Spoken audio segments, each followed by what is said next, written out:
Now I'll just go nice and steady with this, and it looks like I'm putting a lot of effort into that, but I'm really just trying to use my body weight. Just placing my body weight on the end of the hammer drill, and that will be the force that actually drives the 5/8 of an inch ground rod into the ground. Obviously the first half is going to be the easiest, and you don't want to get too carried away leaning out over the side of your ladder. You don't want to fall off the ladder because you do have a ground rod sticking out of the ground, so that would not be something that you want to fall on.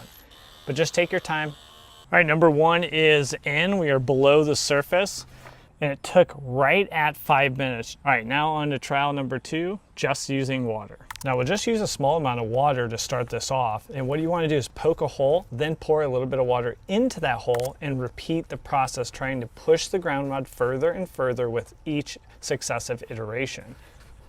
This usually works fairly easy.